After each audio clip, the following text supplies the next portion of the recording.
The loud sound echoed through the entire store like a gunshot. Slap. Every customer in Meadowbrook Shopping Center's biggest department store froze. Shopping carts stopped rolling. Conversations died mid-sentence. Even the cheerful background music seemed to pause. There, in the middle of the fancy clothing section, stood store manager Rick Davidson with his hand still raised in the air. His face was red with anger, his expensive suit wrinkled from the sudden movement. And there, holding her wrinkled cheek with a shaking hand, was Mrs. Dorothy Jenkins. She was a 72-year-old black woman with silver hair and kind eyes that were now filled with tears of shock and pain. Her simple blue dress was neat and clean, and she clutched a small purse tightly against her chest. "How dare you touch me?" Rick yelled, his voice booming across the store. "Security, get this woman out of here." Mrs. Jenkins looked around at all the staring faces. Young mothers covered their children's eyes. Teenage workers stood with their mouths hanging open. Other customers pulled out their phones, some already recording. I was just trying to ... double quotes," Mrs. Jenkins whispered, her voice shaking. The red mark on her cheek was getting darker. "I don't want to hear your excuses," Rick shouted, pointing his finger at her face. "You people always have excuses." The crowd gasped. Those two words hung in the air like poison. "You people." Mrs. Jenkins straightened her shoulders slowly, despite the pain. Something changed in her eyes. The tears were still there, but now there was something else. Something that made Rick take a tiny step backward without knowing why. She reached into her small purse with steady hands and pulled out a simple business card. Her fingers weren't shaking anymore. "Young man," she said in a voice so quiet that everyone had to lean in to hear. "You have just made the biggest mistake of your life." Rick laughed, but it sounded nervous now. "What's that supposed to mean, lady? You gonna call your lawyer? Sue me? Good luck with that." Mrs. Jenkins handed him the business card. Rick snatched it and looked down. His face went from red to white in about 2 seconds. The card was simple and elegant. Dorothy M. Jenkins, chairman of the board, Meadowbrook Properties and Development, owner of Meadowbrook Shopping Center. Rick's hand started shaking so hard that the card fluttered to the floor. 5 minutes, Mrs. Jenkins said softly, but her voice carried to every corner of the store. "Give me 5 minutes." She turned and walked toward the store's main office, her head held high. Every customer, every worker, every person in that store watched her go. You could hear a pin drop. Rick stood frozen, staring at the business card on the floor. His assistant manager, Sarah, bent down and picked it up. When she read it, her face went pale too. "Rick," Sarah whispered, "do you know what this means?" But Rick couldn't answer. He was too busy trying to figure out how his perfect day had just turned into his worst nightmare. Earlier that morning, the day had started so differently for both of them. Dorothy Jenkins woke up at 5:30 a.m. in her beautiful house on the hill overlooking Meadowbrook. She had the same routine every morning for the past 30 years. Coffee first, strong and black. Then she would sit on her back porch and watch the sun come up over the shopping center she had built from nothing. 40 years ago, Dorothy had been a young woman with a big dream and very little money. She had saved every penny from her job as a secretary, and when the old farmer decided to sell his land, she was ready. Everyone laughed at her, a young black woman wanting to build a shopping center. In 1985, people said she was crazy, but Dorothy proved them all wrong. She worked 18-hour days, learned everything about construction and business, and slowly built what became the most successful shopping center in 3 counties. Now, at 72, she owned 43 businesses and employed over 2,000 people.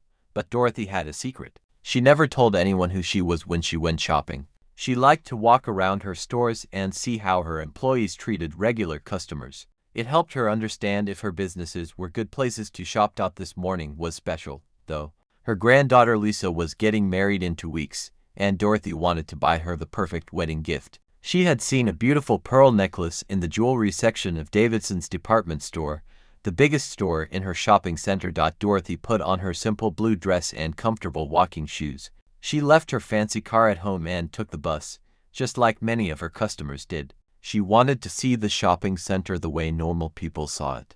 Meanwhile, across town, Rick Davidson was having the best morning of his life. Rick was 38 years old and had been the store manager of Davidson's department store for 2 years. The store wasn't actually his, it belonged to a big company from New York, but Rick liked people to think it was his store. He even had business cards made that said owner, manager, even though that wasn't true. This morning, Rick had gotten the phone call he'd been waiting for. His boss from New York told him that if his store's sales stayed high for 3 more months, Rick would get promoted to regional manager. That meant more money, a bigger office, and the chance to boss around managers at 10 different stores. Rick was so excited he could barely sit still. He spent an hour fixing his hair and choosing his most expensive suit. He wanted to look perfect for what he was sure would be a perfect day. "Today is my day," Rick said to himself in the mirror. "Nothing can go wrong." He drove his new sports car to work, playing his music loud and thinking about how important he was going to be. Rick loved feeling important. It was the most important thing in the world to him. When Rick got to work, he gathered all his workers for a meeting. "Listen up, everyone," Rick announced, standing in front of the employee break room. "Today is a very important day.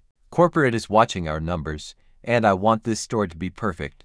That means no mistakes, no problems, and nitrogen monoxide tolerance for difficult customers." Sarah, his assistant manager, raised her hand. "What do you mean by difficult customers, Rick?" Rick straightened his tie and smiled. "You know what I mean, Sarah. Some people just don't belong in a store like this. People who complain too much, people who can't afford our prices, people who, well, you know what kind of people cause trouble." Several employees looked uncomfortable, but no one said anything. Jobs were hard to find, and Rick had fired people before for disagreeing with him. "If anyone gives you A&Y problems today," Rick continued, "you call me immediately. I'll handle it personally. We're going to show corporate how a real manager runs a store." What Rick didn't know was that the corporate people weren't actually watching his store that day. He had lied about that to make himself feel more important. But he believed his own lie now, and that made him even more determined to have a perfect day. At exactly 10 a.m., Dorothy Jenkins walked through the front doors of Davidson's department store. She moved slowly, looking around at everything carefully. She was proud of how beautiful the store was, but she was also checking to see if her employees were treating customers well. The store was busy for a Tuesday morning. Dorothy walked through the clothing sections, past the electronics, and toward the jewelry counter in the back. She wanted to see that pearl necklace up close. As she walked, Dorothy noticed things that worried her. She saw a teenage employee ignore an elderly man who was trying to ask for help. She watched another worker follow a young Hispanic woman around like she might steal something. In the children's section, she heard a manager tell a woman with a crying baby that she needed to control her kid or leave. Dorothy made mental notes about everything. These were not the kind of behaviors she wanted in her stores. She would have to talk to Rick Davidson about training his employees better. But first, she wanted to see that necklace. The jewelry section was in the back corner of the store, near the customer service desk. It was the fanciest part of the store, with bright lights and shiny display cases. A young woman named Jessica worked behind the counter. "Excuse me," Dorothy said politely. "I'd like to look at that pearl necklace in the window, please." Jessica looked up from her magazine and frowned. She saw an elderly black woman in a simple dress and immediately made assumptions about whether Dorothy could afford expensive jewelry. "Which necklace?" Jessica asked in a bored voice, not getting up from her chair. "The one with the white pearls and the diamond clasp," Dorothy said patiently. "It's right there in the center of the display." Jessica sighed loudly. "That necklace costs $8,000. Are you sure you want to see it?" Dorothy felt a familiar sting. After 40 years of success, people still judged her by her appearance. But she stayed calm. "Yes, I'm sure," Dorothy said. "I'd like to hold it and see how it feels." Jessica reluctantly got up and unlocked the display case. She pulled out the necklace but held it far away from Dorothy. "You can look, but don't touch," Jessica said rudely. "This is real gold and real pearls. If you break it, you buy it." Dorothy felt her heart hurt, but she kept her voice gentle. "I understand it's expensive. I just want to see if it would look nice on my granddaughter. She's getting married soon." "Your granddaughter?" Jessica laughed. "Honey, this necklace costs more than most people make in 6 months. Maybe you should look at our costume jewelry section instead. We have some nice fake pearl necklaces for under $50.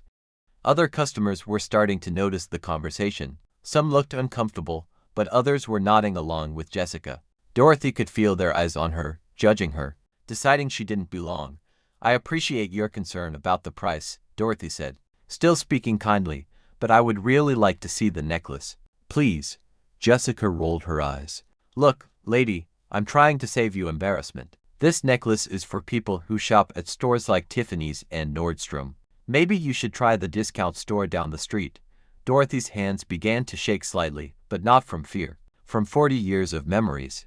40 years of people telling her she didn't belong, that her dreams were too big, that people like her should know their place. Please, Dorothy said, her voice getting a little firmer. Just let me see the necklace. Jessica slammed the display case shut. No. I don't have time for window shoppers. If you're not going to buy anything, I need you to move along. I have real customers to help. That's when Dorothy made her decision. She had tried to be patient, tried to be understanding.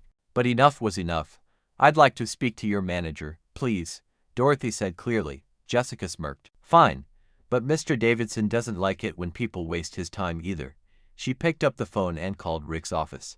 Rick, I have a customer down here who's being difficult. She wants to see expensive jewelry she obviously can't afford, and now she's demanding to see you. Yeah, she's black. Okay, I'll tell her you're coming. Dorothy heard every word. She saw other customers pretending not to listen while hanging on every word. She felt the familiar weight of prejudice settling on her shoulders like a heavy coat. But this time was different. This time, Dorothy wasn't just a customer being treated badly. This time, she had the power to do something about it.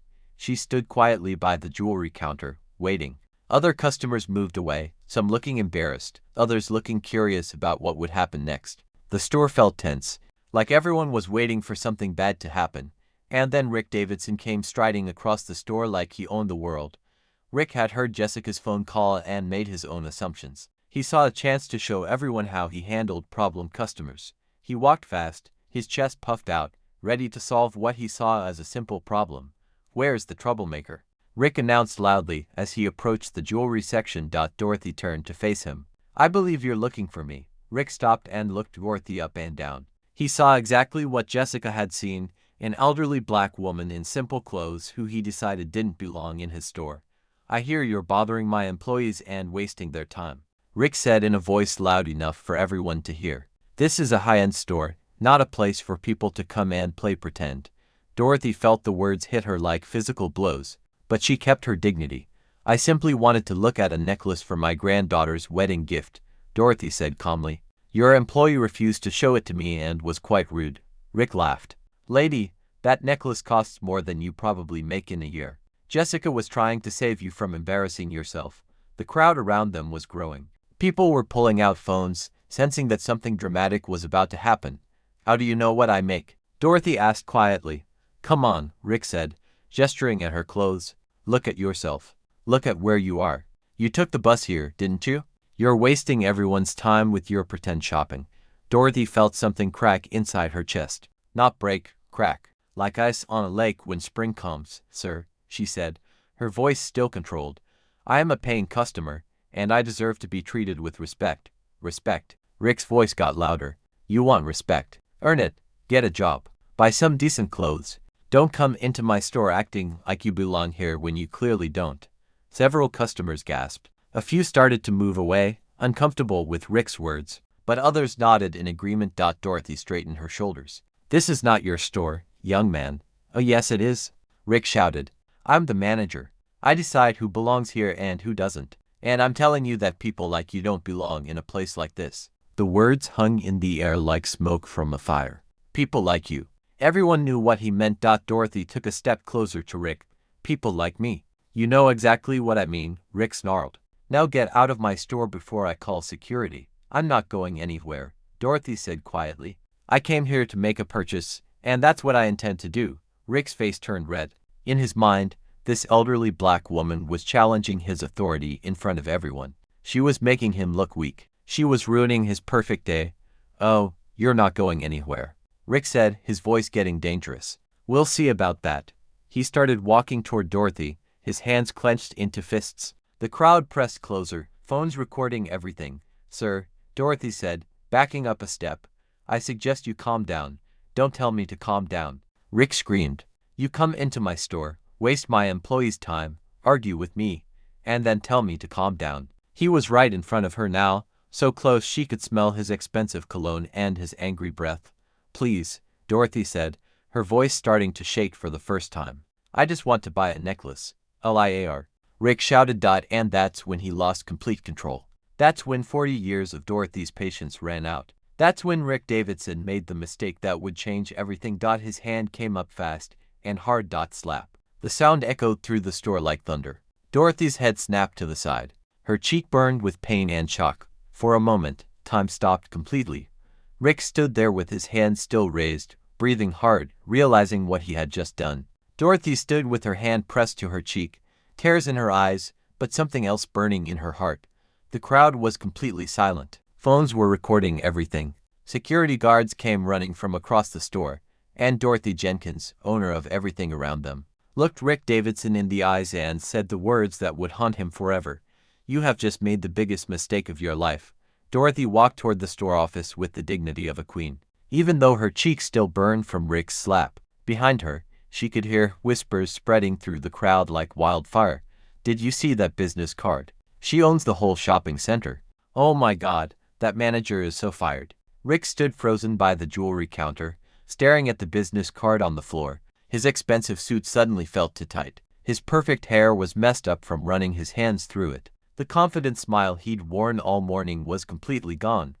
"Rick," Sarah whispered urgently, "we need to fix this. Right now." But Rick couldn't move. His brain was trying to process what had just happened. How could that old woman own the shopping center? She looked so ordinary. She took the bus. She wore a simple dress. People like her didn't own things like this. Meanwhile, Dorothy reached the store's main office. She knocked politely on the door marked manager and waited. Even after being slapped and humiliated, she still had better manners than the man who was supposed to be running her store. "Come in," called a voice from inside. Dorothy opened the door and stepped into Rick's office. It was decorated to look important, with fake awards on the walls and a big leather chair behind an expensive desk. But Dorothy noticed something else. There were no pictures of Rick with any corporate executives. No real awards from the company that actually owned the store franchise. Just fake certificates Rick had bought online to make himself look important. Sitting behind the desk was Tom Bradley, the assistant store manager who worked afternoons. Tom was a kind man in his 50s who had worked retail for 30 years. He looked up from his paperwork and smiled. "Can I help you, ma'am?" Tom asked politely. "Yes," Dorothy said quietly. "I need to use your phone to make some very important calls." Tom noticed the red mark on Dorothy's cheek and immediately stood up, concerned. "Ma'am, are you hurt? What happened to your face?" Dorothy touched her cheek gently. "Your store manager just slapped me in front of your entire jewelry section." Tom's mouth fell open. "He what?" "Rick Davidson struck me across the face because I asked to see a necklace," Dorothy explained calmly. "Then he told me that people like me don't belong in this store." Tom felt sick to his stomach. He had worked with Rick for 2 years and knew the man was arrogant and rude, but this was beyond anything he could have imagined. "Ma'am, I am so sorry," Tom said sincerely. "This is completely unacceptable. We need to call the police and corporate, and that won't be necessary," Dorothy interrupted gently. "May I use your phone, please?" Something in Dorothy's voice made Tom step aside immediately. He watched as this elderly woman sat down in Rick's big leather chair like she belonged there. Dorothy picked up the phone and dialed a number she knew by heart. "Hello, Marcus. This is Dorothy Jenkins." "Yes, I'm fine. But I need you to come to Davidson's department store immediately. Bring the complete employee files for every manager and supervisor." "Yes, all of them. And Marcus, bring the termination paperwork too.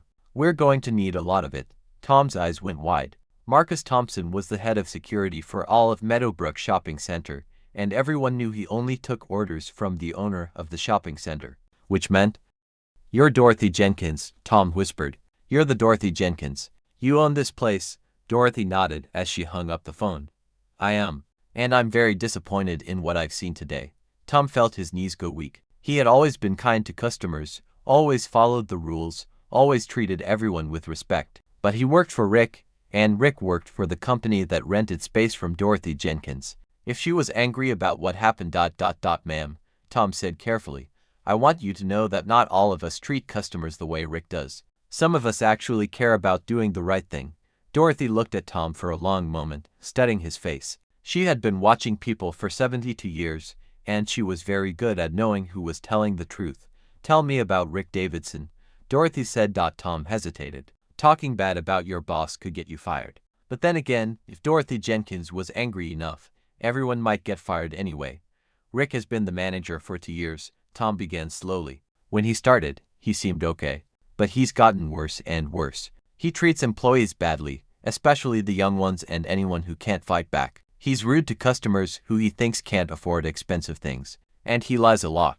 What kind of lies? Dorothy asked. Tom took a deep breath. He tells people he owns this store. He has fake business cards made. He brags about having connections with corporate that he doesn't really have. And today. Today he told all the employees that corporate was watching the store. But I know that's not true because I handle all the corporate communications. Dorothy nodded. What about the other employees? How does Rick treat them? He plays favorites, Tom said, getting braver. If you're young and pretty, or if you laugh at his jokes and act like he's important, he treats you well. But if you're older, or different, or if you stand up to him. He makes your life miserable. As if on cue, there was a knock at the office door. Sarah, the assistant manager, peeked her head in. Tom, Rick wants to see you right away, Sarah said. Then she noticed Dorothy sitting in Rick's chair.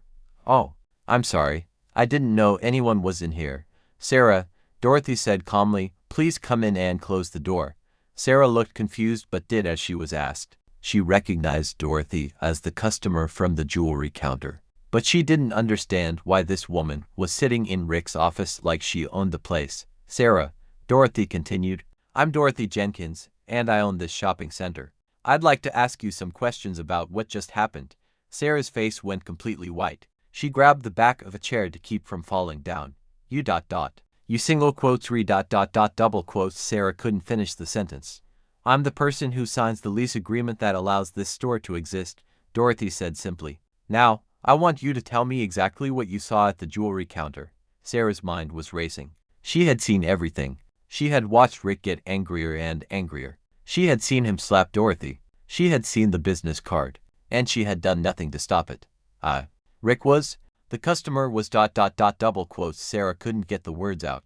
Take your time, Dorothy said patiently. Sarah took a deep breath and told the truth. Rick was completely out of line. He was rude and insulting. He said terrible things. And when he hit you. Sarah's voice broke. I've never seen anything like that. I should have stopped him, but I was so shocked I couldn't move. Dorothy nodded. How long have you worked here, Sarah? 3 years, Sarah whispered. And in those 3 years, have you seen Rick treat other customers this way? Sarah looked at Tom, then back at Dorothy. Her job was probably over anyway, so she might as well tell the truth. Yes, Sarah said quietly. Not the hitting, but the rudeness, the assumptions about people, the way he talks about customers after they leave. Yes, I've seen it many times. And did you ever report it to corporate? Sarah shook her head, ashamed. I was afraid I'd lose my job. Rick always said corporate trusted him completely and would believe anything he told them. Dorothy was quiet for a moment, processing everything she had learned. Then she picked up the phone again. Hello, this is Dorothy Jenkins. I need to speak to the district manager for Davidson's department store immediately. I don't care if he's in a meeting. Tell him the owner of Meadowbrook Shopping Center is calling about a serious incident. Yes, I'll wait. While Dorothy was on hold, Tom and Sarah stood in uncomfortable silence. They could hear commotion outside the office, voices getting louder, people moving around. The sound of Rick trying to take control of a situation that was spinning wildly out of his control. Hello, Mr. Peterson. Dorothy said into the phone. This is Dorothy Jenkins. We need to talk about your store manager, Rick Davidson. No, this cannot wait until tomorrow. Because he just physically assaulted me in front of dozens of witnesses. Yes, you heard correctly. I'll be in touch. Dorothy hung up and looked at Tom and Sarah. Mr. Peterson will be here within the hour. In the meantime, I want both of you to write down exactly what you witnessed today. Every detail, every word you remember. Can you do that? Tom nodded immediately. Yes, ma'am. Sarah was crying now. Mrs. Jenkins, I'm so sorry. I should have done something. I should have stood up to Rick a long time ago. Sarah, Dorothy said gently, fear makes people do things they're not proud of. But what matters now is what you do next. There was another knock at the door, more urgent this time. Rick's voice came through, angry and demanding. Tom, Sarah, what are you doing in there? Get out here right now. Dorothy stood up from the chair. I think it's time to go see Mr. Davidson. She walked to the door with Tom and Sarah behind her. When she opened it, she found Rick standing there with his face red and his hands shaking with anger. What are you still doing here? Rick yelled at Dorothy. I told you to get out of my store. Behind Rick, a crowd had gathered. Customers, employees, even people from other stores who had heard what happened. Everyone was staring, everyone was waiting to see what would happen next. Mr. Davidson, Dorothy said calmly, I'm waiting for some people to arrive. Then we're going to have a very important conversation. I'm not having any conversation with you. Rick shouted. Security? Where is security? Get this woman out of here. That's when Marcus Thompson appeared, walking through the crowd like a mountain moving through trees. Marcus was 6 feet 4 inches tall, built like a football player, and had been Dorothy's head of security for 15 years. He was also one of the kindest, most professional men Dorothy had ever known. Mrs. Jenkins, Marcus said respectfully, I got here as fast as I could. Are you all right? Rick's mouth fell open. Mrs. Jenkins. The head of security called her Mrs. Jenkins. I'm fine, Marcus, Dorothy said, but we have a situation that needs to be handled. Marcus looked at the red mark on Dorothy's cheek, and his expression became very serious. Who did this to you? Dorothy pointed at Rick, store manager Rick Davidson. Marcus turned to look at Rick, and Rick felt like a mouse being stared at by a hawk. Marcus didn't say anything threatening. He didn't have to. His presence was threat enough. Double quote, sir. Marcus said to Rick in a voice like quiet thunder. You're going to need to come with me. I'm not going anywhere. Rick protested, but his voice cracked with fear. This is my store. I'm the manager. You can't tell me what to do. Actually, said a new voice from the crowd. He can. Everyone turned to see Mr. Peterson, the district manager, walking through the store with 3 other men in expensive suits. Mr. Peterson was Rick's boss's boss, and he looked furious. Rick Davidson, Mr. Peterson said loudly, you are suspended immediately pending a full investigation into your conduct. Rick felt the world spinning around him. Mr. Peterson, thank God you're here. This woman has been causing trouble all morning. She's been harassing my employees, disrupting my store, and now she's brought security guards to threaten me. Mr. Peterson looked at Rick like he was looking at something disgusting on the bottom of his shoe. Rick, Mr. Peterson said coldly, this woman is Dorothy Jenkins. She owns the building you're standing in. She owns the land under your feet. She owns the parking lot, the loading dock, and every square inch of this shopping center. And according to the phone call I just received, you struck her. The crowd gasped. Rick felt his knees buckle. That's impossible, Rick whispered. She's single quotes double quotes she's what, Rick? Mr. Peterson asked dangerously. Finish that sentence. But Rick couldn't finish it, because finishing it would mean saying out loud all the racist, classist thoughts that had been running through his head all morning. And even Rick wasn't stupid enough to do that in front of this many witnesses. Dorothy stepped forward. Gentlemen, I think we should discuss this matter privately. Marcus, would you please escort Mr. Davidson to the security office? The rest of us have some business to conduct. As Marcus led Rick away, Rick was too shocked to resist. Dorothy turned to address the crowd that had gathered. Ladies and gentlemen, Dorothy said in a voice that carried across the store, I apologize for the disturbance. This matter is being handled appropriately. Please continue with your shopping. But nobody moved. Everyone wanted to see what would happen next. Dorothy looked around at all the faces, customers, employees, managers, security guards. Some looked shocked, some looked excited, some looked worried about their jobs. And then Dorothy noticed something that made her heart hurt all over again.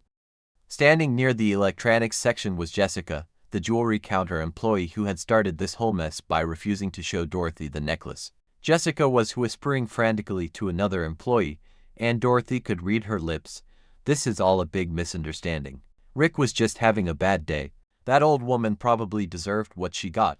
Dorothy felt that crack in her chest open a little wider. Even after everything that had happened, even after seeing the business card and hearing from corporate, Jessica still didn't understand what she had done wrong. Dorothy realized that Rick wasn't the only problem in this store. Rick was just the biggest, loudest, most obvious problem. But the attitudes that let Rick behave the way he did, the culture that made employees think it was okay to judge customers by their appearance, the system that allowed discrimination to flourish, that was bigger than just one bad manager. Dorothy made a decision that surprised even her.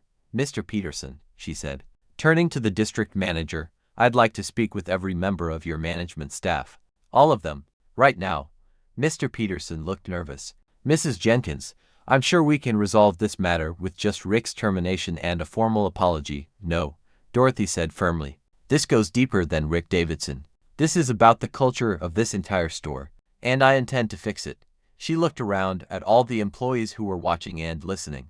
Everyone who holds a management or supervisor position in this store, Dorothy announced. Please report to the main office immediately. We're going to have a conversation about how customers should be treated in my shopping center. As the managers and supervisors slowly made their way toward the office, Dorothy felt the weight of what she was about to do. She was about to change a lot of lives forever. Some people would learn important lessons. Others would lose their jobs. But 40 years of building a business had taught Dorothy that sometimes you have to tear down the old structure before you can build something better. And as she watched, Jessica reluctantly walked toward the office, still whispering complaints about difficult customers and misunderstandings. Dorothy knew that the next few minutes were going to be very, very interesting. The main office had never held so many people at once. Dorothy sat behind the big desk while 11 managers and supervisors crowded into the room.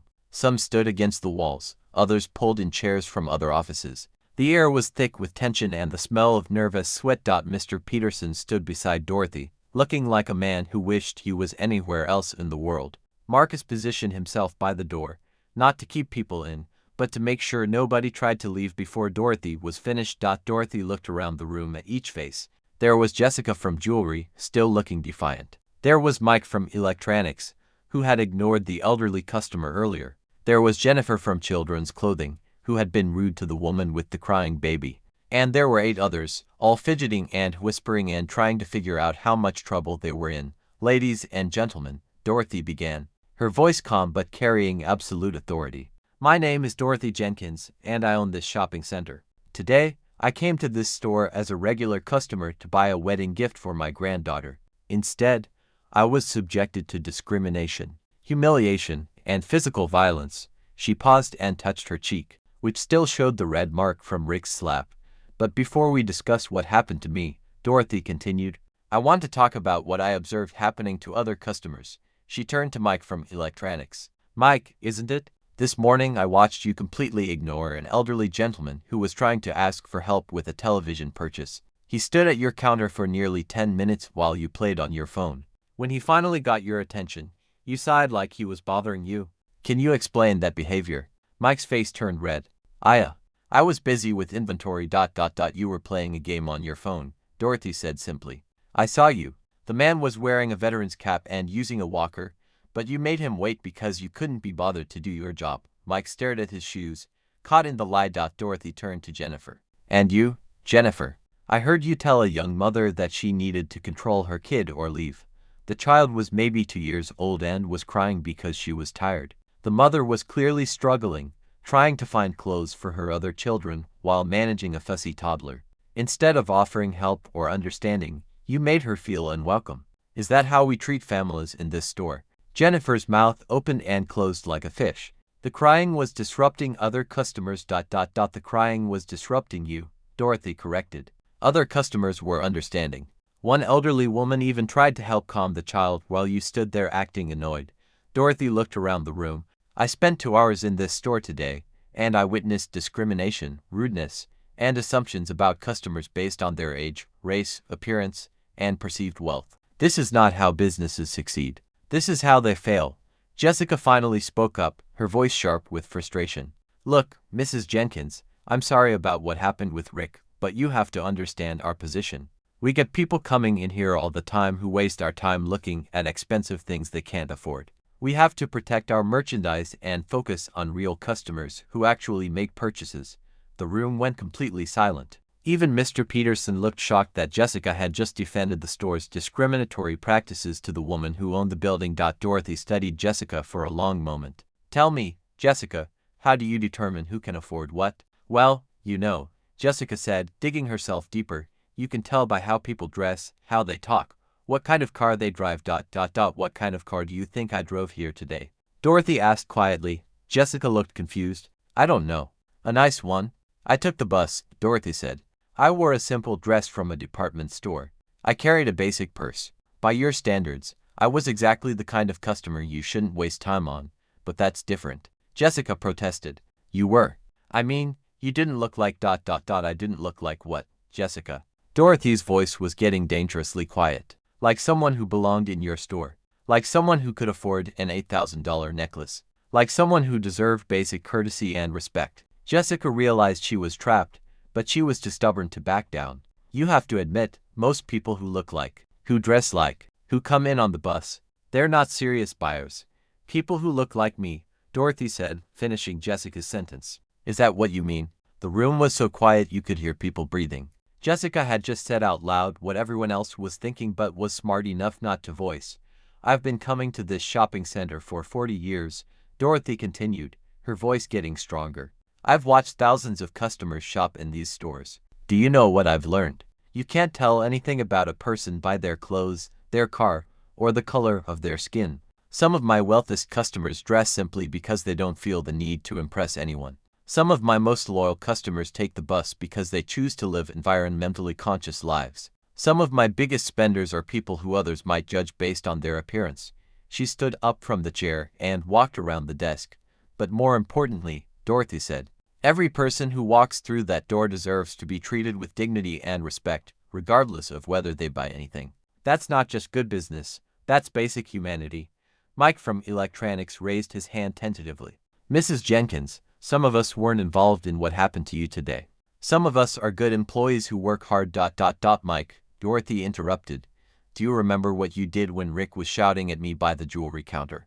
Mike looked uncomfortable. I was working. You were standing 20 feet away, watching everything that happened. You saw your manager verbally abuse an elderly customer. You saw him raise his hand to strike me. And what did you do? Mike couldn't answer because they both knew what he had done. Nothing. He had done absolutely nothing. And that, Dorothy said, is almost as bad as Rick's behavior. Evil succeeds when good people do nothing. She looked around the room again. How many of you saw what was happening and chose not to get involved? How many of you heard Rick's racist comments and said nothing? How many of you watched a 72-year-old woman get slapped and didn't even call security? No one raised their hands, but their faces told the story. I understand that speaking up to a boss can be scary, Dorothy continued. I understand that people need their jobs. But there's a difference between being afraid and being complicit. Mr. Peterson finally spoke up. Mrs. Jenkins, I want to assure you that this behavior does not reflect the values of our company. We will take immediate action to retrain our staff and ensure this never happens again. Dorothy turned to look at him. Mr. Peterson, I appreciate your concern, but retraining won't fix this problem. What do you mean? He asked nervously. I mean that the culture of discrimination in this store runs too deep to fix with a workshop or a memo.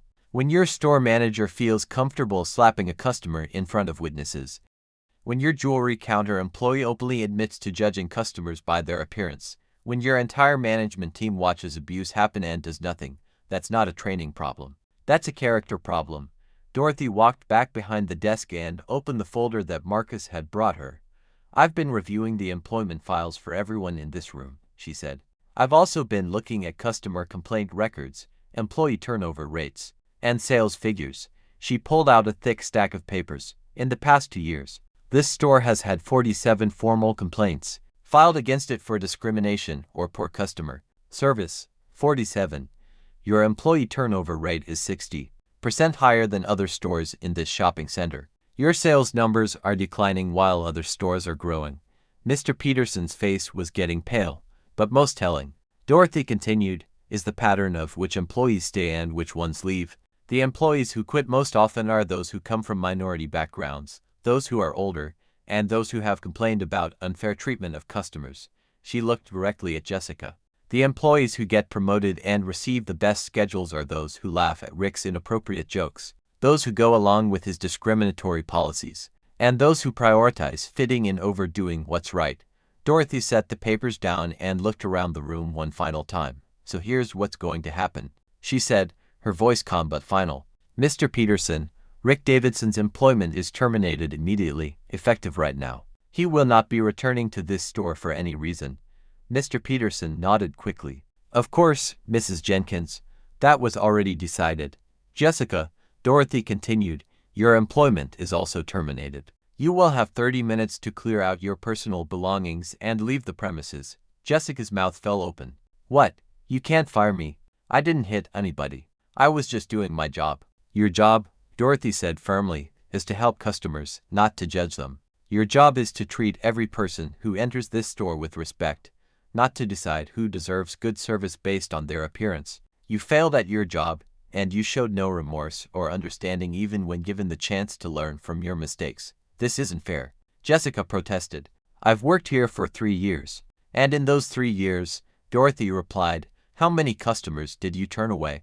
How many people did you make feel unwelcome? How many sales did the store lose because you decided someone wasn't worth your time? Jessica couldn't answer because she had never thought about it that way. Dorothy turned to Mike. Mike, you're suspended without pay for 2 weeks. When you return, you'll be on probation for 6 months. If you receive even one customer complaint during that time, your employment will be terminated. But Mrs. Jenkins, Mike protested, I never did anything to you personally. You did nothing at all, Dorothy said. And sometimes doing nothing is the worst thing you can do. She went through the rest of the management staff one by one. Some were suspended, some were demoted, some were put on probation. By the time she was finished, only 3 people in the room still had their original positions. Tom, who had always treated customers well. Sarah, who had shown genuine remorse and understanding. And David, a young supervisor from the clothing department who had actually tried to help the mother with the crying child. The 3 of you, Dorothy said to Tom, Sarah, and David, will be taking over the management of this store temporarily while Mr. Peterson finds a new store manager. You'll receive additional training on customer service, cultural sensitivity, and leadership. You'll also receive a salary increase to reflect your new responsibilities. Tom looked stunned. Mrs. Jenkins, I don't know what to say. Say that you'll do better, Dorothy replied. Say that you'll create a culture where every customer feels welcome and valued. Say that you'll hire employees who share those values and fire employees who don't. She looked at the people who were losing their jobs. For those of you who are leaving, Dorothy said, I want you to understand that this isn't punishment. This is consequences. Your actions and inactions created an environment where discrimination was acceptable, where customers were mistreated, and where good employees were driven away. That environment ends today. Jessica was crying now, finally understanding that her actions had real consequences. I need this job, she whispered. I have rent to pay, bills. You should have thought of that, Dorothy said gently but firmly, before you decided that some customers didn't deserve your respect. Mr. Peterson cleared his throat. Mrs. Jenkins, this is quite a significant change in management. Are you sure, Mr. Peterson? Dorothy interrupted. Let me make something very clear. This store operates in my shopping center under a lease agreement that I can terminate with 30 days' notice. If you're not comfortable with the changes I'm making to ensure customers are treated properly, you're welcome to find a different location for your store.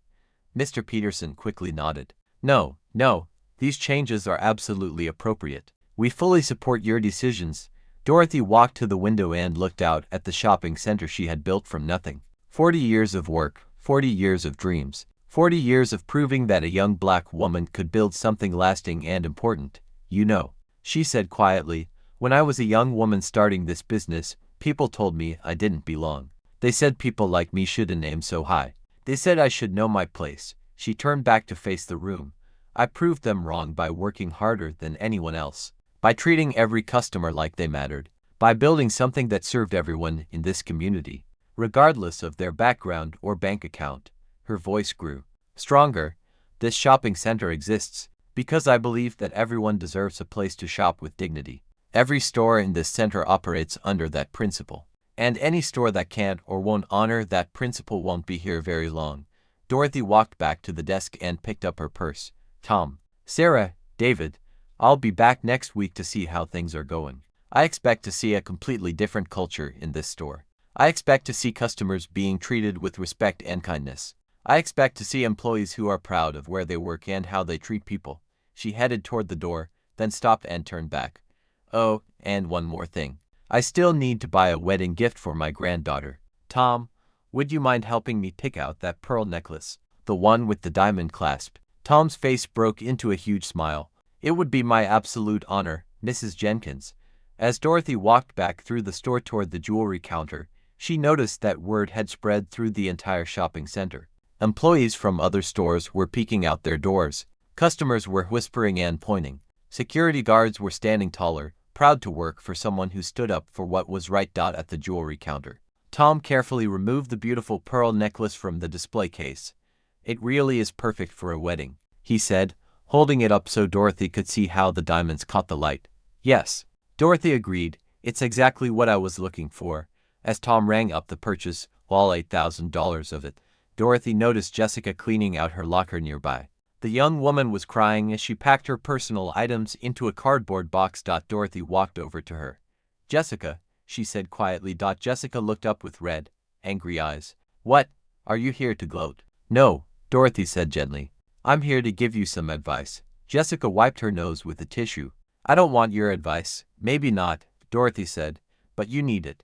She sat down on a bench next to Jessica's locker. When I was your age, Dorothy began, I made mistakes too. I judged people. I made assumptions.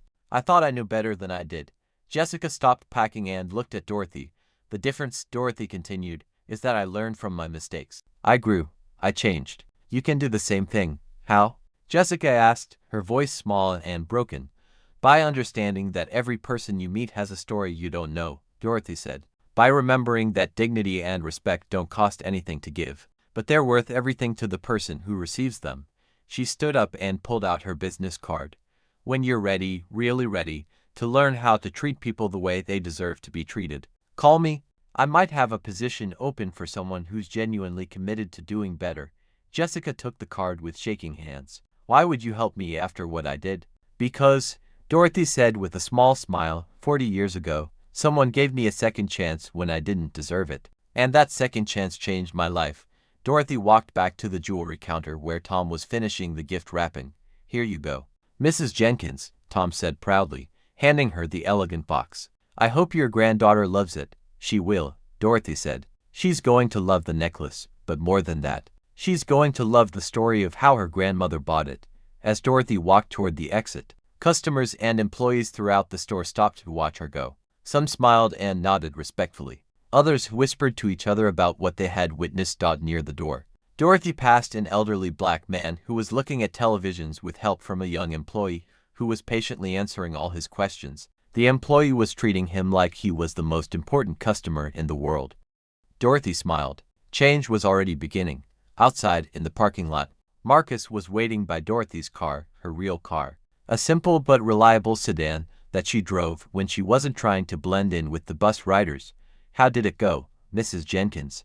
Marcus asked. It went exactly as it needed to go, Dorothy replied. As they drove away from the shopping center, Dorothy looked back at Davidson's department store. Through the big windows, she could see Tom helping another customer, Sarah training a new employee, and David organizing a display. Rick Davidson was nowhere to be seen. He had been escorted off the property an hour ago, still protesting that the whole thing was unfair, still not understanding that his actions had consequences. But Dorothy wasn't thinking about Rick anymore. She was thinking about her granddaughter's wedding, about the beautiful necklace in the box beside her, and about the story she would tell at the reception. It would be a story about dignity and respect, about standing up for what's right, about the power that comes not from putting people down, but from lifting them up. And it would be a story about how one slap changed everything, not because it broke Dorothy Jenkins, but because it reminded her exactly how strong she really was. The shopping center grew smaller in the rearview mirror, but Dorothy's smile grew larger. After all, tomorrow was a new day, and there would be new customers to serve, new employees to train, and new chances to prove that everyone, absolutely everyone, deserves to be treated with dignity and respect. That's how you build something that lasts. That's how you create a legacy. And that's how Dorothy Jenkins, 40 years after people told her she didn't belong, proved once again that she belonged exactly where she was, at the top, in charge, and making sure that everyone who entered her world was treated like they belonged there. Comment for Part 2.